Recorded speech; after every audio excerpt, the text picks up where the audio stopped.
శుక్లాంబరధరం విష్ణుం శశివర్ణం చతుర్భుజం ప్రసన్నవదనం ధ్యాయేత్ సర్వవిఘ్నోపశాంతయే. కిరిచక్ర రథదేవతా ప్రకాశనం. ఓ ప్రాజ్ఞ అగస్త్య, కిరిచక్ర రథశ్రేష్టం యొక్క 5వ పర్వం ఆశ్రయించిన దేవతలను వినము. వారి పేర్లను విన్న వారికి జయం లభించును. దాని మొదటి పర్వం బిందువు అని పేరు కలది. అక్కడికి దండనాయిక చేరును. ఆమె అచట జగం యొక్క ఉద్దండ కంటక సమూహమును నశింపచేయునది. అనేక విధాలైన జ్వాలలో జయశ్రీని వర్తింపచేయుచుండును. దండం వలె పొడవైన తన పందిమూతి దెబ్బకు ఉద్ధత దానవులు తొత్తునియలైరి. ఆమె కోరలు చంద్రవంక వలె ప్రకాశిస్తున్నవి.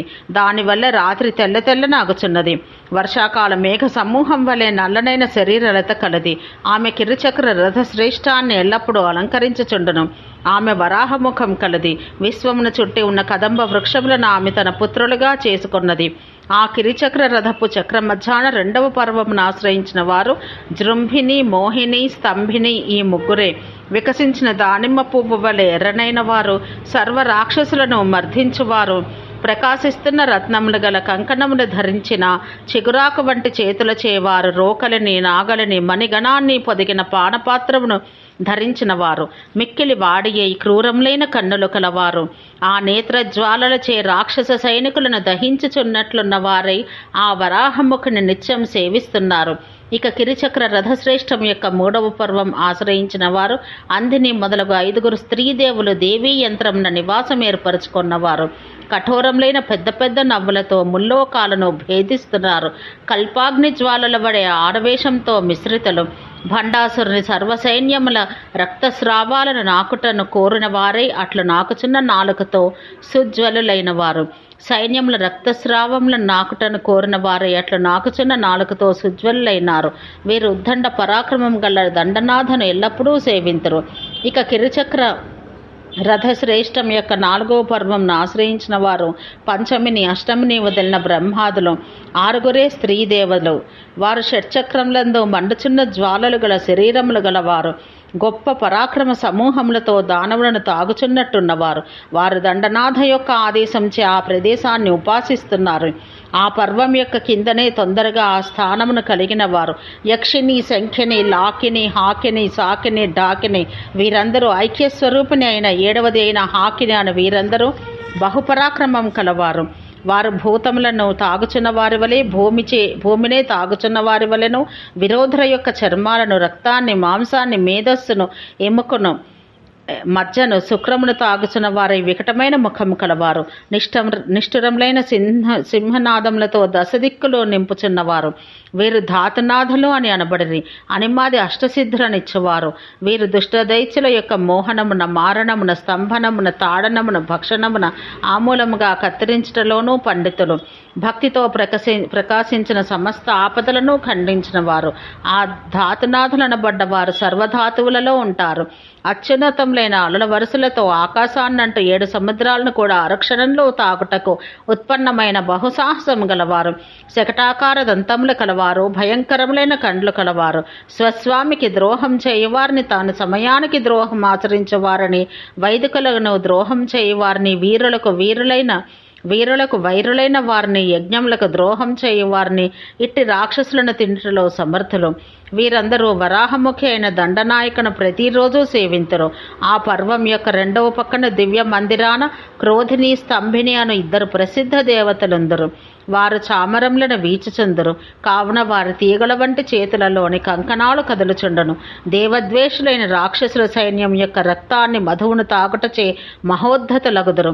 ఎల్లప్పుడూ తిప్పుచున్న కండ్లు కలవారు. ఎల్లప్పుడూ పెద్దగా నవ్విన ముఖము కలవారు. ఇక కిరిచక్రాశ్రితమైన రథశ్రేష్టం యొక్క ఇరుపక్కలను నివాసం ఏర్పరచుకున్నవి 2 ఉత్తమాయుధములు.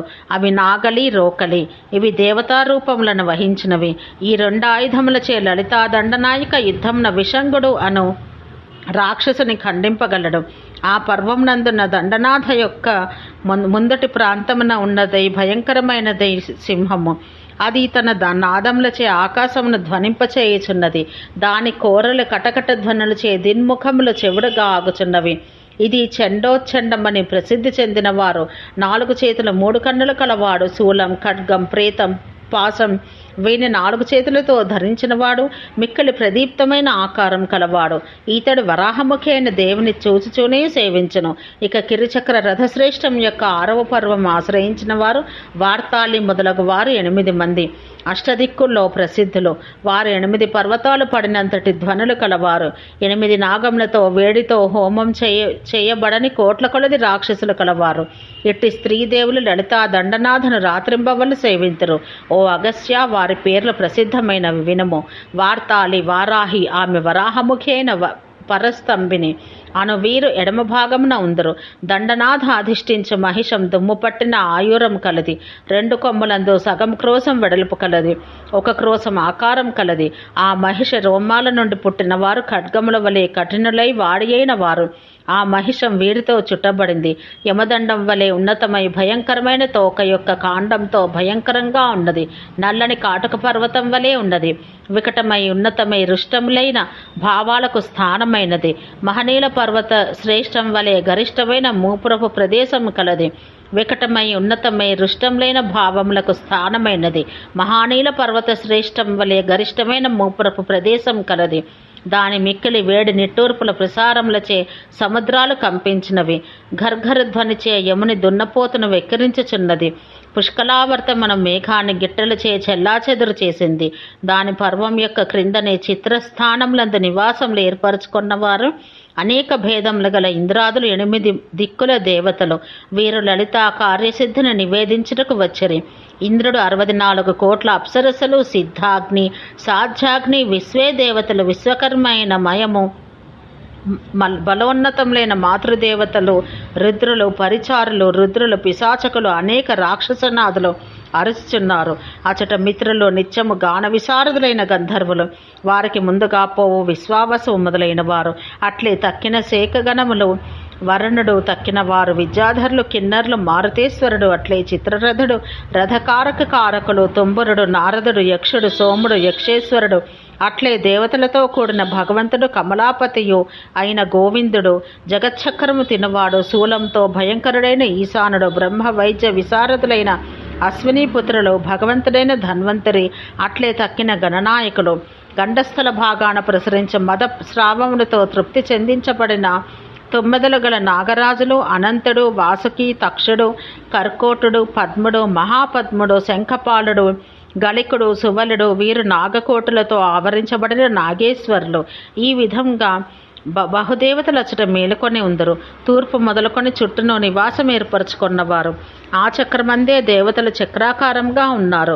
ఆ దేవదిక్కులను ఆశ్రయించే వారు అధిష్టాతృ దేవతలందరూ. జృంభిని, స్తంభిని, మోహిని అను 3 వారు. ప్రకాశించు కిరిచక్రం యొక్క ప్రాంతాన క్షేత్రపాలుడు వరాహముఖి అయిన ఈశ్వరుని నిత్యం సేవించుచు ప్రకాశించును. అతడు కపాలమును గదను ధరించును. ఊర్ధ్వకేశుడు, మహాకాయుడు, పాతాళ తలమునందలి బిరుదవలే నల్లగా ఉండను. అట్టహాసమును మహావజ్రములతో బ్రహ్మాండమునే చీల్చివేయును. తన డమరుక ధ్వనుడితో ఆకాశ గుహ మధ్యమును పగలగొట్టును. పూత్కారి త్రిపురాయుక్తమైన నాగపాసం చేత ధరించును. ఈ విధంగా ఉండి క్షేత్రపాలుడు వరాహముఖీశ్వరుని నిత్యం సేవించుచు ప్రకాశించును. అతని యొక్క సమీపాన్ని ఆమె వాహనమైన కేసరి అనగా సింహం ఉన్నది. దాన్ని ఎక్కి లలిత భండాసురుని చంపకోరి బయలుదేరినది. దేవేశి యొక్క సింహవాహన లక్షణం ఇంతకు ముందే చెప్పబడింది. ఇక ఈ చక్రరథ పర్వం యొక్క కిందనే 1000 దేవతలు వరాహముఖీశ్వరుని సేవించవారిగా చెప్పబడిరి. వారి కాంతులు దండనాథ కాంతికి సమానములు. దండనికి సమానంగా సమస్త భూషణాలు, ఆయుధాలు బాగుగా ధరించిన వారు, శమింపచేయ తగిన వారు, వరాహముఖులు, చంద్రరేఖను తలపైన అలంకారంగా ధరించిన వారు, మాటిమాటికి చేతిలో నాగల్ని రోకలిని తిప్పువారు, లలితా ద్రోహుల యొక్కయు, శ్యామాద్రోహుల యొక్కయు, స్వామిని ద్రోహుల యొక్కయు పొంగి పొరలు రక్తధారల చేత కపాలం నింపుచున్నవారు, నిజభక్త ద్రోహుల యొక్క ప్రేగుల మాలలు సొమ్ముగా ధరించువారు, తమ మాటల సమయాన్ని ఆక్షేపించు వారి తలల మాలలను అఖండముగా రక్తములను కక్కుచుండగా ఎదపై ధరించువారు, తమ మాటల సమయం ఆక్షేపించేవారు తలల మాలలను అఖండంగా రక్తములు కక్కుచుండగా ఎదపై ధరించువారు. ఓ అగస్త్య, దండని యొక్కయో వారి యొక్కయో నామాలను సహస్ర నామాధ్యాయమున చెప్పెదను, మరలా ఇచ్చటను చెప్పను. తర్వాత ఆ వరాహముఖి దేవతల యొక్క సమీపంగా వాహనమైన కృష్ణసారంగము అనగా దుప్పి దండని యొక్క అదుపులో ఉంది. కొమ్మునందు పావు క్రోసం పొడవైనది, ముఖంనందు అరపావు క్రోసం పొడవు, పాదముల క్రోసం పొడవు, ఇప్పుడు తోక ఎత్తుకుని ఉండనిది, కడుపు పైన తెల్లని ఛాయ కలది, గొప్ప హుంకారం కలది. వాయువాహనమైన హరిడం యొక్క పరాక్రమం ఎక్కిరించుచుండను. ఆ పర్వం యొక్క ప్రదేశంలోనే ఆ వాహన శ్రేష్టం ఉన్నది. కిరిచక్ర రథశ్రేష్టం యొక్క ఆ పర్వమందే దేవతారూపం వహించిన మదిరా సింధు ఉన్నది. ఆమె కెంపు పర్వతం వలె ఎర్రనైన మాంసపిండమును చేత ధరించింది, కన్నుల తిప్పుచున్నది, బంగారు కమలముల మాలను ధరించినది, ఎర్రని కమలమును ధరించిన మదశక్తిచే బాగుగా కౌగిలించుకొనబడినది. భండాసురుడు యుద్ధానికి వచ్చినప్పుడు ఎల్లను యుద్ధముచే చెమర్చిన శక్తులు వాని రక్తమును త్రాగుటకు దాహం గలవారగదురు. అప్పుడు వెంటనే సురాసింధువు తనకు అనేక విధాలుగా చల్లుచు రణమున దేవతల దుఃఖమును శీఘ్రముగా పోగొట్టును. ఓ ముని, అది కూడా ఒక అద్భుతంగా కలది. యుద్ధంలో నేను చెప్పబోవు దాన్ని ఆనందంతో వినదవు. ఆ చక్రరథం యొక్క పర్వముననే కిందనో మీదనో నివాసం ఏర్పరచుకున్నవారు హేతుకాదులు 10 మంది చెప్పబడిన భైరవ శ్రేష్ఠులు గొప్పవారుగా ప్రసిద్ధులు, విపులమైన పరాక్రమం కలవారు, పైకి మండుచున్న 10,000 తేజములచే పగలు ప్రకాశింపచేసిన కిరణములు కలవారు, కల్పాంతకాలాన దండిని యొక్క ఆజ్ఞచే విశ్వాన్ని నశింపచేసిన వారు, మిక్కిలి తీవ్రమైన స్వభావం కలవారు, పండ్లతో కరుచుకొన్న పెదవులు కలవారు, త్రిశూలాగ్రములచే మహామేఘమండలములను తుత్తునేలు చేయవారు, హేతుకుడు, త్రిపురారి, 3వ వాడు, అగ్నిభైరవుడు, యమజిహ్వుడు, ఏకపాదుడు, కాలుడు, కరాలుడు, భీమస్వరూపుడు, హాటకేశుడు, అచలనాముడు, ఈ 10 మంది ప్రసిద్ధులు, 10 కోటి భటులతో ఉన్నవారు. వీరు ఆ కిరిచక్ర రథం యొక్క పర్వభాగంలోనే ఉందరు. ఈ విధంగా దండనాథ యొక్క కిరిచక్ర రథం యొక్క పర్వభాగంలోనే ఉందరు. ఈ విధంగా దేవతల జృంభని మొదలు అచేలాంధ్రంతులు చెప్పబడిరి. వారు త్రిలోక పావనులు. అచట యుద్ధంన అచట ఉన్న దేవతా సమూహాల చేత రాక్షసులు చంపబడనున్నారు. రక్తవర్షంలు త్రాగబడబోనున్నవి. ఈ విధంగా పర్వస్థ దేవతాగణాలచే అనేక రక్షణలు కలిగిన కిరిచక్ర రథమును దండనాయక నడిపించను. చక్రరాజ రథమున్న చోట గేయచక్ర రథముండను, గేయచక్ర రథమున్న చోట కిరిచక్ర రథశ్రేష్టముండను. అచట ఈ రథత్రయం కదులుచున్న 3 లోకాల వలె ఉన్నవి. అప్పుడు శక్తి సేనా సహస్రము యొక్క అంతస్సులో శుభం చరించెను. అది మేరు మందర వింజ పర్వతముల సమూహముల వలె అయ్యను. శక్తుల యొక్క సైన్య మండలాలలో గొప్ప ధ్వని సంభవించెను. ఆ రథ చక్రాలచే చీల్చబడినదై భూమి కంపించెను. లలితా చక్రరాజమని రథశ్రేష్టానికి ఉద్దండ పాసములను గ్రహించుటలో పండితుల 6 సారథులుగా చెప్పబడిరి. గేయచక్ర రథమున్న చోట కిరిచక్ర రథశ్రేష్టముండను. ఈ విధంగా మొదట దేవి, తర్వాత త్రిపుర భైరవి, సంహార భైరవుడు, రక్తయోగిని వల్లభుడు, సారసుడు, చాముండయో కలరు. వీరిలో దేవతల 6 రథసారథులు అనబడిరి. గేయచక్ర రథేంద్రమునకు హసంతిక సారథి, కిరిచక్ర రథేంద్రమునకు స్తంభిని సారథి. ఓ అగస్త్య, లలిత యొక్క రథశ్రేష్టం 10 యోజనముల ఎత్తుకలది. గీతి చక్ర రథశ్రేష్టం 7 యోజనాల ఎత్తుకలది. కిరిచక్ర రథశ్రేష్టం 6 యోజనాల ఎత్తుకలది. గొప్పనైన ముత్యముల గొడుగు 10 యోజనముల విశాలమైనది. లలితేశాని రథం మాత్రమే అచట ఉన్నది. అది ఏ శక్తి సామ్రాజ్యానికి పరిసూచకమనబడింది. సామాన్యమైన గొడుగు 2 రథాలకు కూడా కలదు.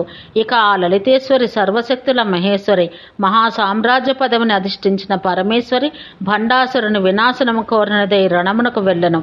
అప్పుడు దిక్కులన్నీ ధ్వనిస్తున్నవి, భూమి అంతా కంపిస్తున్నది, సమస్త భూతాలు క్షోభ చెందుతున్నవి. లలితేశాని దండయాత్రకు బయలుదేరగానే దేవదందములు మోగినవి, పుష్ప వర్షాలు కురిసినవి. విశ్వావసు మొదలగు గంధర్వులు, దేవగాయకులైన తొంబరుడు, నారదుడు, సాక్షాత్తు సరస్వతియు సారవంతమైన గీతలతో జయమంగళ పద్యములను చదువుతున్నారు. సంతోషం వికసించిన ముఖములు కలవారై, మొలచిన పులకాంకురములే ఆభభూషణములుగా కలవారై, మాటి మాటికి జయా జయా అని ఆ లలితా పరమేశ్వరిని స్తోత్రం చేయుచుండిరి. సంతోషంతో నిండి మదోన్మత్తులై అడుగడుగునా నాట్యం చేయుచుండిరి. వశిష్ఠాది సప్తర్షులు ఋగ్యజస్సామ మంత్రాలతోనూ అధర్వణ మంత్రాలతోనూ లలితా విజయశ్రీని వర్ధిల్ల చేయుచుండిరి. వారు హవిస్సుచే పావని అయిన మహావహ్నిశిఖను వర్ధిల్ల చేసినట్లే మహాశీర్వాదములతో లలితా పరమేశ్వరిని వర్ధిల్ల చేయుచుండిరి. వారిచే స్తుతించబడుచు లలితాదేవి రథోత్తమమున విరాజిల్లుచున్నదై భండాసురుని జయించుటకు ఉద్దండ సైనికులతో సహా బయలుదేరినది. ఓం శాంతి శాంతి శాంతి.